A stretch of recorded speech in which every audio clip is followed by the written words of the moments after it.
Hello students, today we are going to study linear equations.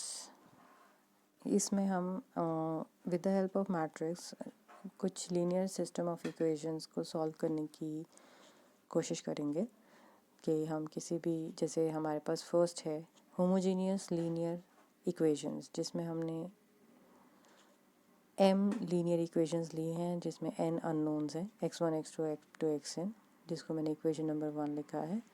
इससे पहले भी आपने linear system of equation solve करी हैं, न्यूमेरिकल मेथड्स में भी सॉल्व करी हैं, तो कुछ मेथड्स तो आपको ऑलरेडी पता है। आई थिंक आपको मैट्रिसेस का भी पता ही होगा, और अगर नहीं है तो वो यहाँ पर रिवाइज हो जाएगा।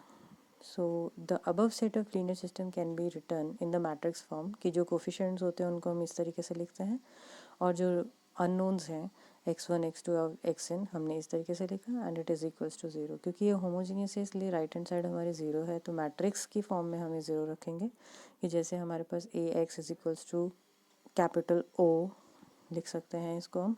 तो a हमारे पास कोफिशिएंट्स मैट्रिक्स रहेगा जिसमें कोफिशिएंट्स आते हैं, x आपके पास ये कॉलम मैट्रिक्स है, और O कॉलम मैट्रिक्स, तो ज़ीरो या ज़ीरो मैट्रिक्स भी कह सकते हैं। ओके, नाउ फर्स्ट डेफिनेशन हम लिख लेते हैं। Any set of values x1 x2 up to xn which satisfy simultaneously the m equations in equation 1 is called solution of the system। वही वैल्यूज़ जो हमारे पास x1 x2 xn इस system को solve करे उसे हम उसका सॉल्यूशन कहते हैं। ठीक है, तो अ system of equation which has a solution, जिसके पास सॉल्यूशन होगा उसको हम कंसिस्टेंट और कंपैटिबल कहते हैं। If the system does not have any solution उसे इनकंसिस्टेंट कहते हैं। ठीक है, तो लेट्स सी हमारे पास जो नेक्स्ट है, लेट आर्टिकल, जो नेक्स्ट इम्पॉर्टेंट आर्टिकल है वो है let capital A be an m cross n matrix of rank r। ठीक है, m क्रॉस n मैट्रिक्स है जो कोफिशिएंट मैट्रिक्स है। then the equation can have the solution, independent solution कितने होंगे, linearly independent solution n minus r। n उसका आपके पास column है ना, जैसे आप देख सकते हैं m क्रॉस n मैट्रिक्स है। ठीक है, तो इसका मतलब m रोज और n कॉलम्स है, तो इसका मतलब जो सॉल्यूशंस होंगे वो n माइनस r होंगे, where r is the rank of the matrix A, जो A हमारे पास कोफिशिएंट मैट्रिक्स है। तो इसको देख लेते हैं हम, कितने लिनियरली इंडिपेंडेंट सॉल्यूशन कैसे पता चलेगा। The given the equation is ax is equal to zero. ठीक है, हमने लिख लिया, ये हमारे पास लीनियर सिस्टम में इफ इक्वेशन है जो होमोजीनियस है, तो वह हमें प्रूव करना है कि इसके n माइनस आर सोल्यूशन है, और n माइनस आर जो सोल्यूशन है वो सारे लीनियरली इंडिपेंडेंट सेट फॉर्म करते हैं। फर्स्ट पार्ट प्रूव करने के लिए, because rank of A is equal to r है, कॉलम रैंक ऑफ ए भी आर ही होगा, therefore capital A are linearly independent columns, we assume that first R columns are linearly independent और last n minus R columns are linearly dependent। ठीक है, तो आपके पास आ रहा है capital A C1 C2 CN, आपके पास इस तरीके से आपने लिख लिया उसको, और आपके पास आके C1 मतलब कॉलम मैट्रिक्स जो फर्स्ट एंट्रीज आ रही हैं, फिर C2 नेक्स्ट एंट्रीज आ रही है, थर्ड एंट्रीज आ रही हैं, उस तरीके से हमने लिखा है। Equation 1 can be written as जो इक्वेशन 1 है इसको इस फॉर्म में लिख सकते हैं, C1 x1 C2 x2 CR XR CR plus XR plus 1, और ये आपके पास इक्वेशन 2 आ गई है।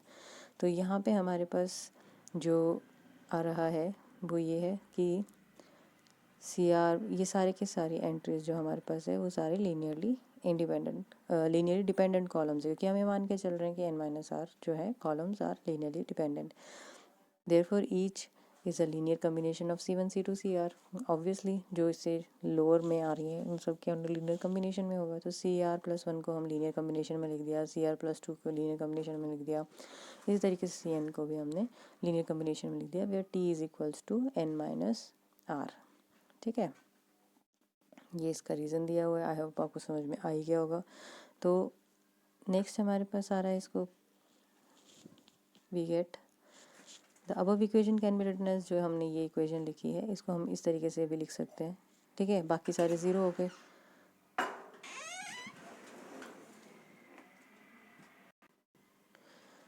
तो हम लिख सकते हैं इस तरीके से, CR प्लस 1 हमने ऐसे लिखा है, तो लीनियर कम्बिनेशन में इस तरीके से लिख सकते हैं। जितने भी सारे C1 C2 CN तक है वो सारे लीनियर कम्बिनेशन में हमने लिख दिया।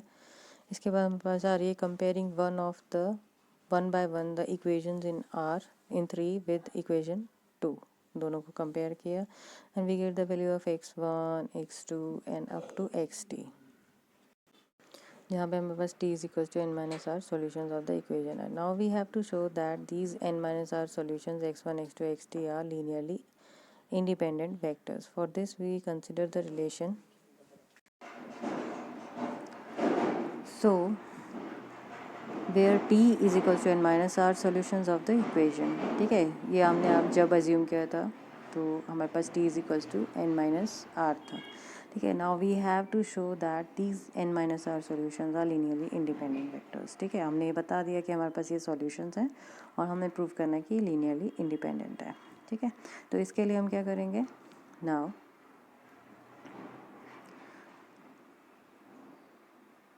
We consider this relation p1 x1 p2 x2 pt xt. ठीक है, अब हमने इसको क्या किया, x1 x2 x3 up to xt तक जितने भी वैल्यूज़ थी उनको सब्स्टिट्यूट कर दिया यहाँ मैट्रिक्स फॉर्म में जो हमारे पास यहाँ पे वैल्यूज़ थी.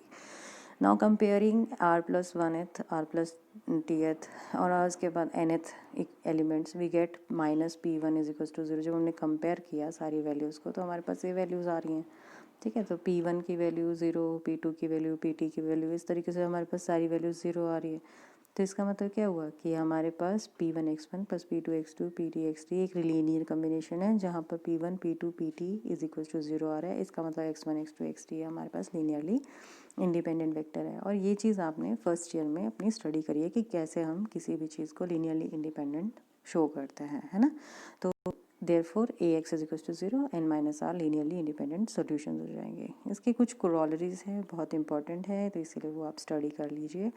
तो हमारे पास आता है जैसे इसकी कोरोलरी 1 है, तो यहाँ पे the equation ax is equal to 0 या जो हम o लिखते हैं has a non zero that is non trivial if and only if a is singular. ठीक है, ये इसके पास एक नॉन ज़ीरो सॉल्यूशन होगा. ये तभी होगा जब a जो है एक सिंगुलर मैट्रिक्स होगा, या अगर a सिंगुलर मैट्रिक्स है तो नॉन ज़ीरो इसमें सॉल्यूशन आ सकता है. तो we assume ax is equal to 0 has a non zero solution. n minus R greater than 0 होगा where r is the rank of n rowed matrix, capital A implies n is greater than a. ठीक है, therefore that is rank of A is less than the order of the matrix. A is the singular matrix. Okay, now again assume that A is a singular matrix. A is a singular matrix हो गया, therefore determinant of A is 0, which implies rank of A is less than order of A. Rank of A less than order of A हो गया, R is less than n हो गया, n minus R is greater than 0 हो गया. Equation AX is equal to 0 has a non-zero solution. ठीक है, now working method to solve ax is equal to 0 हमें कैसे बताना है वो हम देख लीजिए. बहुत ही इंपॉर्टेंट है क्योंकि कई बार ये पूछा भी जाता है कि कैसे हमने इसको सॉल्व करना होता है. तो let ax is equal to o हमने मान लिया be a given system of m homogeneous equation with n variables and r be the rank of a. We know that r is less than और equal to minimum of mn obviously. ठीक है, if r is equal to n, अगर r equal to n आता है, जैसे rank अगर equal to n आ रहा है क्योंकि n वेरिएबल्स जो हमारे पास है, तो n माइनस n ज़ीरो हो गया और लीनियरली इंडिपेंडेंट उतने लीनियरली इंडिपेंडेंस क्योंकि हमने अभी स्टडी किया था कि n माइनस आर हमारे पास लीनियरली इंडिपेंडेंट सॉल्यूशंस होते हैं. ठीक है, तो इसके मतलब हमारे पास कितने, 0 linearly independent. It's only solution is trivial solution, that is सारे के सारे एलिमेंट्स 0 होने चाहिए. मतलब ट्रिवियल सॉल्यूशन मतलब x1 x2 x3 जितने भी उसमें होंगे वो सारे 0 होंगे बस, और उसका एक ही यही सॉल्यूशन होगा. बट इफ़ अगर हमारे पास r is less than n is less than और इक्वल टू m होता है, या r is less than m is less than और इक्वल टू n होता है, then the system of has n minus R linear independent solution, जो अभी हमने प्रूव किया है. That is the system reduces to a system of r equations in n variables.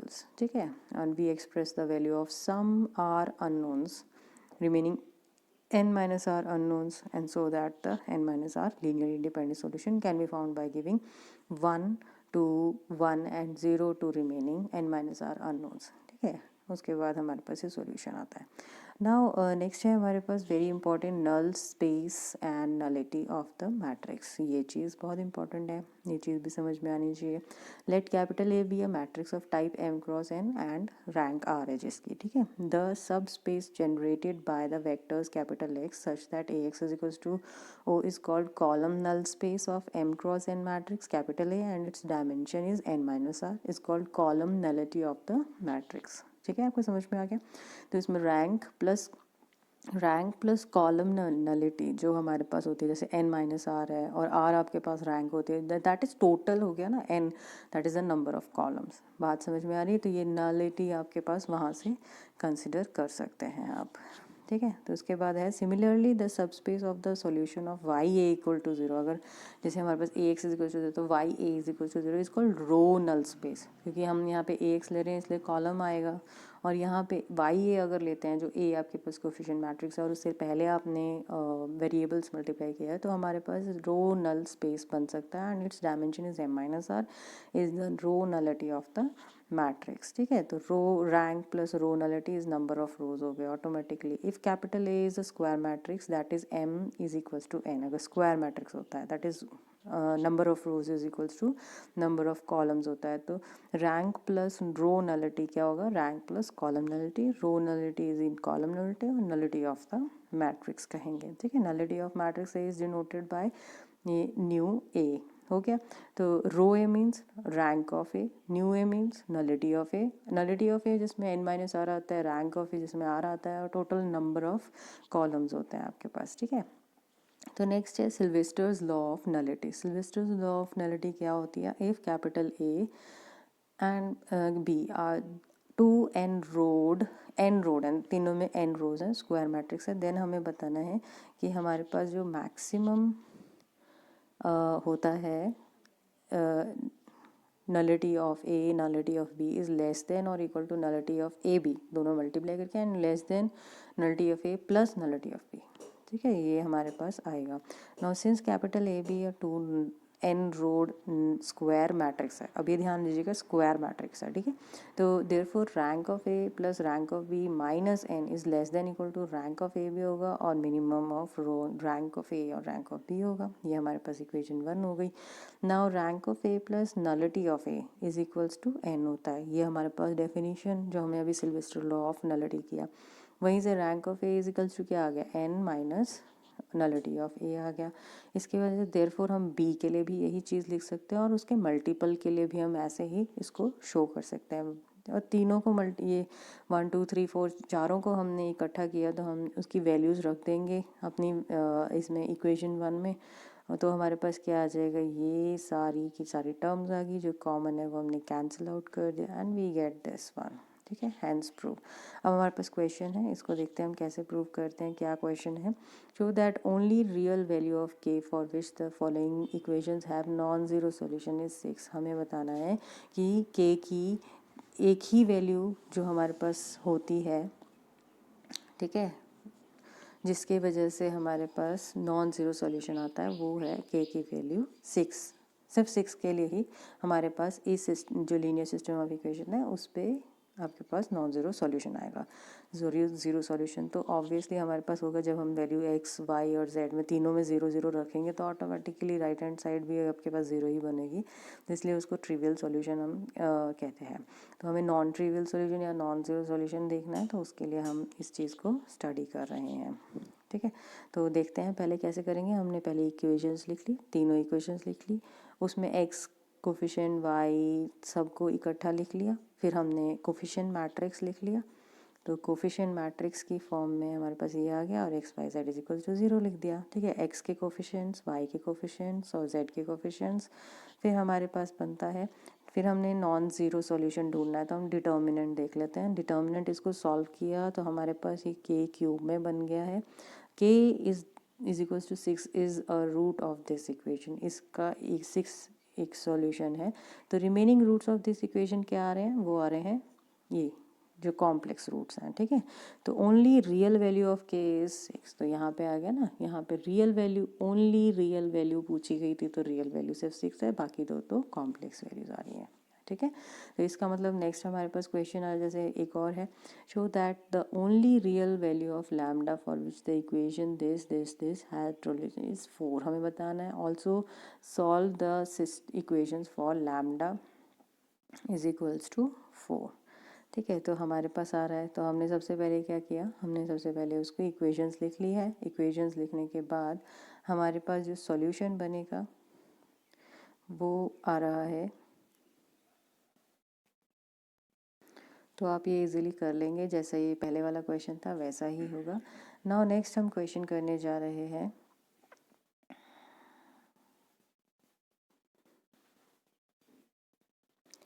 Find the value of K such that the system of equation, ये equations दी हैं 3, have no non trivial solution. तो हमें के की value निकालनी है जिसके लिए ये non trivial solution they, it is हमारे पास नॉन ज़ीरो सॉल्यूशन जो होता है वो आए। तो हमने पहले इक्वेशंस लिखी, कोफिशिएंट मैट्रिक्स में लिख दिया X Y Z, the equation has non trivial solution, तो हमने डिटर्मिनेंट को इक्वल टू 0 किया, के की वैल्यूज़ निकाली, so this is the solution हमारे पास आ गया। इट्स वेरी इजी, जैसे आप पहले करते थे वैसे ही आपके पास आएगा। नेक्स्ट अब आपके पास है, जैसे ये क्वेश्चन है कि for what values of lambda does the system of equation has unique solution and more than one solution. ठीक है, ये दो क्वेश्चंस इसी में मर्ज किए हैं। तो the given system of equation, पहले आपने ए एक्स इज इक्वल टू 0 ओ की फॉर्म में लिख लिया, ए को आपने डिटर्मिनेंट निकाल लिया, डिटर्मिनेंट में आपने उसको रो ट्रांसफॉर्मेशन कीजिए, और उसके बाद हमारे पास जैसे R2 प्लस 3 टाइम्स R1 हमने किया, तो हमारे पास ये डिटर्मिनेंट फॉर्म में इस तरीके से इजीली आ गया है।